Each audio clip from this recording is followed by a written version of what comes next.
नगरवा संगे देवरवा चलाना, कान्हे कमरवा ढालाना। बाबा नगरवा चलाना, कान्हे कमरवा ढालाना, बैजू नगरवा चलाना। खर्चा खातिर रुपया 2000 ले लाना, खर्चा खातिर रुपया 2000 ले लाना। कान्हे कमरवा ढालाना, बाबा नगरवा चलाना, कान्हे कमरवा ढालाना, बैजू नगरवा चलाना।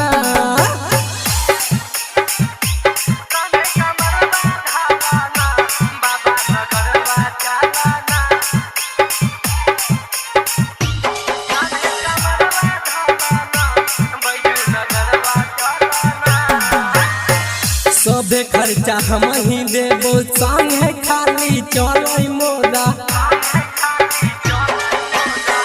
भोला जी के कृपा हो तो सुंदर दुल्हन मिलो तोरा। सबे खर्चा हम ही देबो, संगे खाली चलै मोरा। भोला जी के कृपा हो तो सुंदर दुल्हन मिलो तोरा।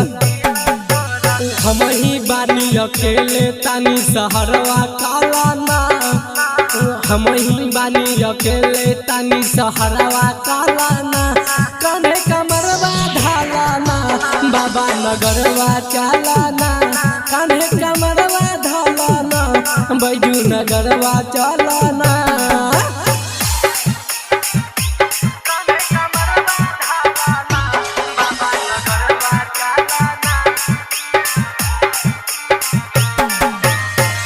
अम्बरेश के सारी बतिया काहे नहीं बुझे रामा।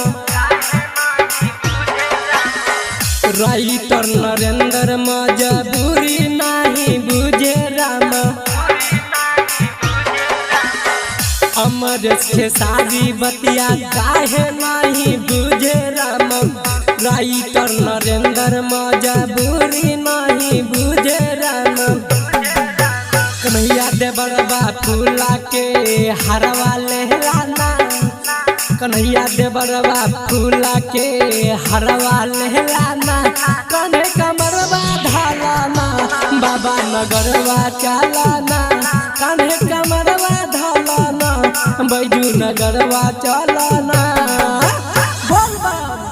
Angika recording studio, Rupauli, Purnia, Bihar.